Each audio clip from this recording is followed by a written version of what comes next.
ایک نے خوف سے کہا۔ عارف نے اپنا انگوٹھا مزید اس کے بازو میں گھسایا۔ وہ مزید دہاڑے مارنے لگا۔ فائق ابراہیم آگے بڑھا اور اپنی جیب سے نوکیلی چیز نکال کر اس آدمی کا دایاں کان نقصان کر کے ہاتھ میں مسل دیا۔ وہ آدمی درد سے بلبلاتا ہوا دوہرا ہونے لگا تھا۔ 1 منٹ ہے تم لوگوں کے پاس، تم لوگوں کا منہ نہ کھلا تو پھر تم سب کے سب ایسے ہی چھوٹے چھوٹے پیس آپ کے کر دوں گا۔ فائق ابراہیم ہاتھ میں مسئلے کا ان کے سامنے کرتا وہ دانت پیس پیس کر چلایا تھا۔ اس کے ہاتھ میں مسلا ہوا سرخ لتھڑا کان دیکھ کر وہ آدمی تھر تھر کانپنے لگا تھا، جبکہ اس کی اس حرکت پر بہت سے کمانڈوز کا دل خراب ہونے لگا تھا اور پاس کھڑی ایجنٹ کو ابکائیاں آنے لگی تھی۔ اس ٹاکر کے 3 اڈے کوئٹہ میں ہیں، جہاں صرف لڑکیوں کو رکھا جاتا ہے اور وہ خود لاہور میں رہتا ہے۔ ہفتے ایک میں 1-2 بار اس کا چکر لگتا ہے، اس سے زیادہ ہم کچھ نہیں جانتے۔ ایک نے روتے ہوئے کانپتے ہوئے جلدی سے بتایا تھا۔ اس وقت اسٹاکر کہاں ملے گا؟ اس بار عارف نے سوال کیا تھا۔ وہ بزنس میٹنگ کے لیے دبئی میں ہے اور وہیں پر رات کو 400 لڑکیوں کی بولی لگائی جائے گی، ساتھ والا جلدی سے بولا تھا۔ یہ سن کر سب ہل کر رہ گئے۔ عارف نے خون خوار نگاہوں سے سب کی طرف دیکھا۔ خلاص کرواؤ ان کتوں کو۔ عارف اٹھ کر تیزی سے باہر کی جانب پڑا تھا۔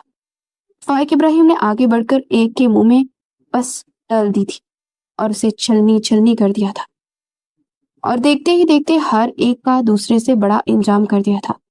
ہر ایک کی موت عبرتناک تھی۔ زارون، روبیشہ چیخی تھی۔ زارون جو کچن میں کھڑا کافی بنا رہا تھا، اسے چیخنے پر حواس بھاگتا ہوتا تیزی سے کمرے میں آیا۔ روبیشہ کمرے کے وسط میں کھڑی تھی، چہرہ غصے سے لال پلا ہو رہا تھا۔ روبی، پریشانی سے پکارتا ہوا اس کے قریب آیا۔ روبیشہ خونخوار نگاہوں سے اسے دیکھ رہی تھی۔ یہ سب کیا ہے؟ وہ بیڈ کی طرف اشارہ کرتے غصے سے چلائی تھی۔ کیا ہے؟ زارون نے ناسمجھی سے بیڈ کی جانب دیکھا تھا۔ کتنی بار کہا ہے جو چیز جہاں سے لاتے ہو وہیں واپس پر رکھا کرو، وہ تب کر بولی تھی۔ زارون کو اس کے چلانے کی وجہ سمجھ آ گئی تھی۔ بیڈ پر گیلا تولیہ پڑا ہوا تھا۔ پہلے تو بڑے نفاست پسند تھے، ہر چیز اپنی جگہ پر رکھتے تھے، اب کیا ہو گیا تمہیں؟ اس کا بس نہیں چل رہا تھا کہ زارون خان کا قتل عام کر دے۔ زارون دھیرے سے مسکرا اس کے قریب ہوا، اسے روبیشہ کی کمر میں ہاتھ ڈال کر اسے اپنے قریب کیا اور اس کے گیلے بالوں میں سے تولیہ نکال کر بیڈ پر پھینکا۔ پہلے کوئی خیال رکھنے والی نہیں تھی نا، لیکن اب میرے پاس ایک عدد بہت ہی خوبصورت سگھر بیوی ہے جو بڑی نفاست پسند ہے، اس لیے میرا اتنا تو حق بنتا ہے نا کہ میں اسے تھوڑا سا تنگ کر سکوں۔ اس کے گیلے بال کندھوں پر پھیلاتا مسکرا کر نرمی سے گویا ہوا تھا۔ روبیشہ خان بس اسے دیکھتے رہ گئی تھی۔ ضرور یہ گندی بات ہوتی ہے، منہ بنا کر بولی تھی۔ ٹھیک ہے، اگر تمہیں میرا کام کرنا اچھا نہیں لگتا تو میں آئندہ سے خیال رکھوں گا۔ وہ اس کے گیلے لٹوں کو سنوارتا ہوا بولا تھا۔ نہیں، ایسی بات نہیں ہے، مجھے تمہارے ساتھ کام کرنا بہت اچھا لگتا ہے۔ اسے جلدی سے اس کی بات کی نفی کی تھی۔ اچھا ایسی بات ہے تو پھر اگلی دفعہ میں مزید گند پھیلاؤں گا تاکہ تم پورا دن آرام سے خوشی خوشی صاف کرتے رہو۔ اسے کہتے ہوئے آنکھیں پٹ پٹائی تھی۔ زارون، روبیشہ نے دانت کچکچاتے ہوئے کہا۔ زارون خان ہنسنے لگا تھا۔ آج تمہیں آفس نہیں جانا؟ روبیشہ اس کی نگاہیں اپنے لبوں پر دیکھ کر جلدی سے بولی تھی۔ میڈم، لگتا ہے آپ کی یادداشت کمزور ہے۔ اسے روبیشہ کے لبوں پر لب ٹکرائے تھے۔ اور ایسا کیوں لگتا ہے؟ اسے دانت پیسے تھے کیونکہ میں نے رات میں آپ کو بتایا تھا نا کہ صبح سنڈے ہے اور کل کا پورا دن آپ میری باہوں میں رہیں گی۔ اسے روبیشہ کی شہرت پر دانت کاڑے۔ روبیشہ خان سر پٹائی تھی۔ توبہ کرو زارون، پوری رات تم نے ایک پل کے لیے بھی چین نہیں لینے دیا تھا اور اب بھی تمہارا ٹھڑک پن ابل ابل کر باہر آ رہا ہے۔ وہ روحانسی ہوتی ہوئی بولی تھی۔ کبھی سوچا تھا کہ میں اندر سے اتنا ڈارک رومانس رکھنے والا بندہ ہوں؟ وہ کھل کر ہنسا تھا۔ اس کی خوبصورت ہنسی پر روبیشہ خان کا دل دھڑکا تھا۔ میں ایسی گندی باتیں نہیں سوچتی، یہ سوچیں تمہیں ہی مبارک۔ اسے زارون کے سینے پر مکہ مارا تھا۔ اف، نہ سوچ کر بھی تم اتنی بے باک ہو تو سوچو، اگر ایسی سوچیں تمہارے اندر آتی تو پھر تم کیا کرتی؟ وہ اس کی پشت پر انگلیاں ٹریس کرتا بہکی آواز میں بولا تھا۔ خدا کا خوف کر لو کچھ، ابھی تو میں ٹھیک سے کھڑی بھی نہیں ہو پا رہی، تمہیں پھر سے آگ لگی ہے۔ اس کے دونوں بازوں پہ تھپڑ رسید کرتی تب کر بولی تھی۔ خدا کا خوف ہے، اسی لیے تو بیوی کے تمام حقوق پورے کرتا ہوں۔ اور بدلے میں پھر بھی بیوی سے تھپڑ اور لاتے کھاتا. اصل میں خوف خدا تو تمہیں آنا چاہیے جو معصوم شوہر پر ظلم کرتی ہو. منہ بنا کر معصومیت سے بولا تھا. اسے دیکھ کر لگتا اس سے زیادہ کوئی معصوم ہو ہی نہیں سکتا.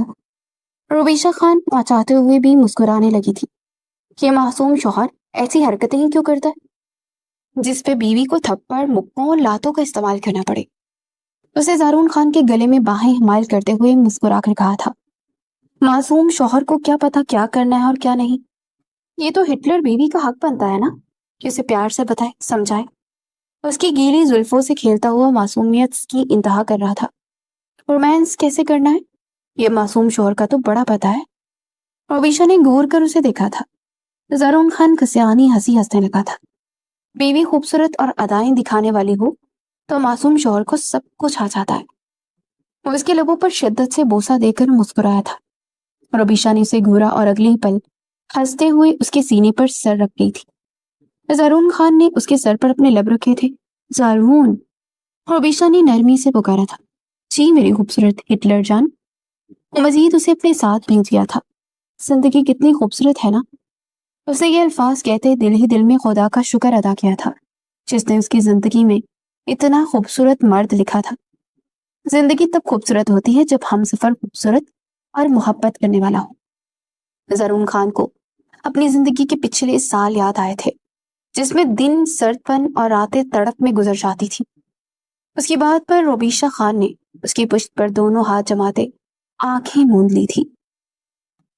آدھی رات گزر چکی تھی. مفرہ اور سنم بیڈ پر پھیلی ادھر ادھر کی باتیں کر رہی تھی. خالد نے مفرہ کو سختی سے کہا تھا کہ وہ زرار اور سنم سے اپنی گمشدگی کی کوئی بات نہ کرے اور نہ ہی یشرا کے بارے میں کچھ بتائے. زینب بیبی کارٹ میں سو رہی تھی اور ارحب مفرہ کی گود میں آنکھیں پھاڑ پھاڑ کر ہر طرف دیکھ رہا تھا. زرار خان لاؤنج میں صوفے پر بیٹھا لیپ ٹاپ پر میلز چیک کر رہا تھا. زرون نے وہاں کا سارا بزنس بہت اچھے سے سنبھال لیا تھا. میلز چیک کرتے اس کی آنکھوں میں ایک الگ ہی چمک تھی. زرنم سو رہی تھی اس لیے سنم اور مفرہ کے پھٹے اسپیکر قابو میں تھے. زرار خان نے دیوار گیر گھڑی کی طرف دیکھا.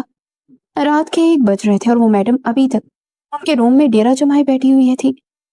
زرار خان لیپ ٹاپ بند کرتا کتنی دیر تک صوفے کی پشت سے ٹیک لگائے بیٹھا رہا.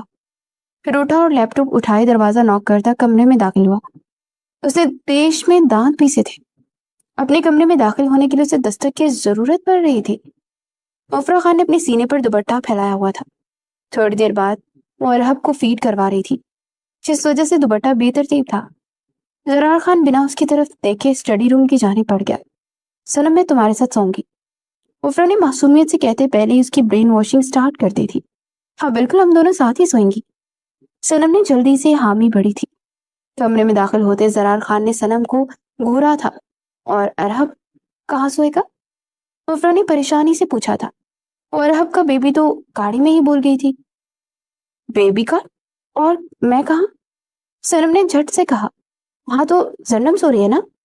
مفرہ نے بیبی کارڈ کی طرف دیکھا تھا. تو کیا ہوا؟ ارحب زرنم کے ساتھ سو جائے گا. ویسے بھی شادی کے بعد دونوں نے ساتھ ہی تو سونا ہے. سنم خان نے آنکھیں پٹ پٹا کر معصومیت سے کہا تھا. خوشی کے مارے مفرہ خان کے دانت باہر آئے تھے جبکہ زرار خان کا سر گھوم کر رہ گیا تھا. زرار خان کا دل کیا کہ اس آفت اور اس کے فتنے کو اٹھا کر مینشن سے باہر پھینک دے. اس کی چھوٹی سی بیٹی تھی اور وہ دونوں اس کی شادی کے منصوبے بنا رہی تھی. اسے خونخوار نگاہوں سے سنم کو دیکھا تھا. ہاں تم ٹھیک ہے نہیں؟ مفرہ کی بات پوری ہونے سے پہلے زرار خان کی بھاری دل دہلا دینے والی آواز گونجی تھی. دونوں اپنی اپنی جگہ اچھل کر رہ گئی تھی. زرنم انکمفرٹیبل ہوگی، میں دوسرا بیبی کارٹ منگوا دیتا ہوں. اس نے مفرہ کو گھورتے ہوئے کہا اور فون اٹھا کر کمرے سے باہر نکل گیا. ایک تو تمہارا شوہر آنکھوں سالم نگلنے کی کوشش کرتا ہے. مفرہ نے ناک سکیڑ کر نخوت سے کہا تھا. فی اب ایسے تو نہ کہو، نظر اتنے پیارے ہیں. سنم نے خفگی سے کہا تھا. ہاں میرا بچہ، اس آدمی نے تم پر نہ کالا جادو کر دیا ہے، اس لیے یہ بندہ تمہیں پیارا اور سب سے اچھا لگتا ہے. قارب کو واپس آنے دو، میں تمہیں کسی اچھے سے عالم کے پاس لے کر جاؤں گی. پیر تو آج کل صرف لوٹنے بیٹھے ہیں، مسئلے حل کرنے کے بجائے بڑھا دیتے ہیں. وہ ہاتھ نچا نچا کر اسے راز کی بات بتا رہی تھی. سنم خان ہونکو کی طرح منہ کھولے اسے دیکھ رہی تھی. دروازے کے ہینڈل پر ہاتھ رکھ کر کھڑے زرار خان کا چہرہ لال سرخ ہو گیا. اس کا دل کیا کہ اندر جائے اور اس فسادن کو مار دے جو فسادن پھپھو کا کام سر انجام دے رہی تھی۔ میں صبح نماز پڑھ کر تم پر دم کروں گی تاکہ تمہیں تھوڑی عقل آئے اور اس انسان کا اصل روپ بھی نظر آئے۔ اس نے ہمدردی جتائی تھی۔ زرار خان تیز اور اشتعال سے سرخ پڑتا اندر داخل ہوا تھا۔ صنم، تم نے اپنی فتنی کزن کو بتایا نہیں کہ ہمارے گھر میں بہت سے گیسٹ روم ہیں اور یہ کسی میں بھی ڈیرا جما سکتی ہے سوائے اس روم کے؟ زرار خان نے دانت پیستے ہوئے دل جلا دینے والی مسکراہٹ کے ساتھ کہا تھا۔ کیوں بھائی، میں کیوں گیسٹ روم میں جاؤں؟ میں تو صنم کے پاس رہوں گی، اور ویسے بھی قارب نے کہا تھا کہ اس کو اپنا گھر سمجھ کے رہنا اور جو مرضی کرنا، کیونکہ اس صنم کا گھر ہے۔ تو پھر آپ کون ہوتے ہیں مجھے گیسٹ بنا کر گیسٹ روم میں مشورہ دینے والے؟ وہ خون خوار نگاہوں سے اسے گھورتی ہوئی بولی تھی۔